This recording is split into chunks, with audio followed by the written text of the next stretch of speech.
ഇപ്പോൾ ഈ ലവ് ജിഹാദാണ് എന്ന് തിരിച്ചറിയുമ്പോഴത്തേക്കും ഈ പെൺകുട്ടി തിരിച്ചു വരാനാവാത്ത ഒരു പാതയിലായി കാണും. പിന്നെ അത് മനമര്യാദയുള്ള ഒരു കേസിന് പോവില്ല. ഇനി കേസിന് പോയവരുടെ സ്ഥിതി എന്താ?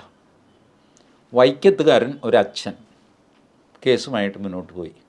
ടി വിയിൽ വന്നല്ലോ, നിങ്ങൾക്ക് കണക്ക് ബോധ്യപ്പെട്ടല്ലോ, നിങ്ങളെല്ലാം കൂടെ വെള്ളപൂശി രക്ഷിച്ചെടുത്തല്ലോ, നിങ്ങളുടെ ആളിനെ എടുത്തു.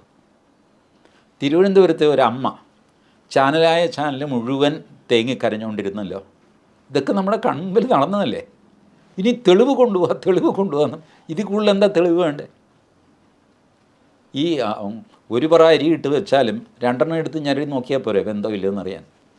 ഇതുണ്ടോ ഇല്ലയെന്ന് അറിയാനായിട്ട് ഈ 2 കേസുകൾ പോരെ. ഇപ്പം നിങ്ങൾക്ക് കേസിൻ്റെ ഡീറ്റെയിൽസ് അറിയേണ്ടത് എന്താണെന്ന് വെച്ചാൽ വെള്ളപൂശാൻ വേണ്ടിയിട്ടാണ്. ഇസ്ലാമിനെ വെള്ളപൂശി രക്ഷപ്പെടുത്തണം, ബാക്കിയുള്ളവരെങ്ങനെയെങ്കിലും തൊലയട്ടെ. ഈ പൊളിറ്റിക്സാണ് നിങ്ങളുടെ. ആ പൊളിറ്റിക്സിന് നിന്ന് തരാൻ ജോർജ് തയ്യാറല്ല.